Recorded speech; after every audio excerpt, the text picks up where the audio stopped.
For decades, the standard for design has been invisibility. We treat interfaces as clear panes of glass, sitting between the user and the raw data, supposedly letting us see the truth without getting in the way. But that transparency is a construction. When an interface claims neutrality, it hides the fact that the shape of the window dictates exactly what you can see. The tool is always manipulating the information.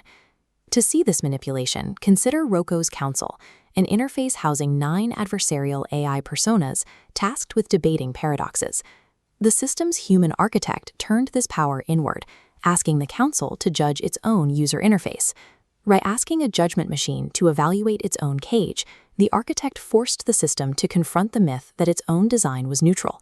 The prompt caused an immediate mathematical breakdown. 9 voices argued until they fractured into 7 conflicting factions, yielding exactly 0% consensus. Looking at the transcript, the critic persona dismissed the interface as a puppet show.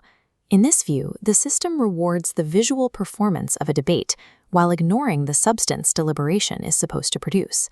The AI had discovered a trap called infinite regress. To judge the chamber, the personas had to use the chamber's own logic, meaning the judge was also the one being judged. Because the interface dictates how judgments are formed and displayed, it can never be an objective observer of its own architecture. The tool is effectively trapped inside the problem it is trying to solve. This first session proved that the cage we build to hold information inevitably alters the information inside it. The architect realized that fixing the system required abandoning the goal of neutrality entirely. There was no way to make the window invisible again. Then the human element collided with the machine.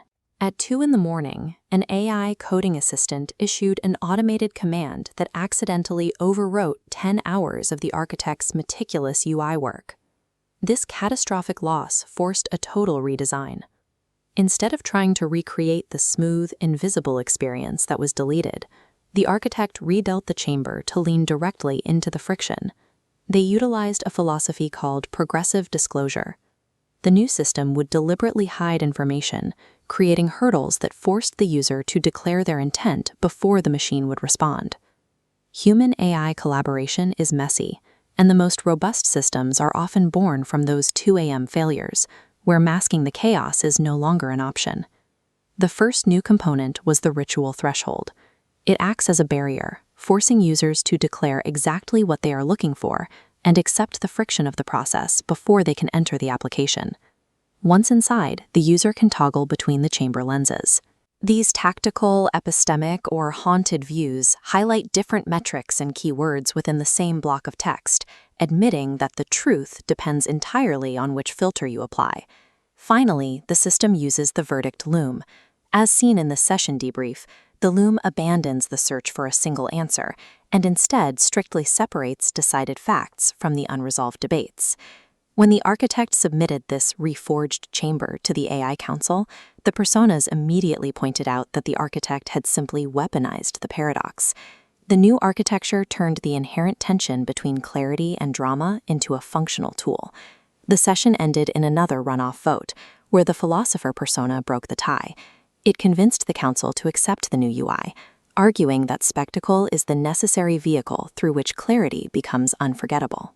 The AI accepted the design because it represents an honest negotiation between the needs of the user and the limits of the machine. The council's final verdict on the new design was hauntingly precise. The chamber succeeds insofar as it confesses its own limitations. This logic extends far beyond an AI experiment. It applies to social media feeds, to news algorithms, and everyday chat interfaces we use. Every digital tool shapes the hand that wields it. The layout, the colors, and the rhythm of a feed are vehicles for information, and by carrying it, they inherently distort it. We can never truly escape the influence of interface design. We will always be at risk of mistaking the map for the territory.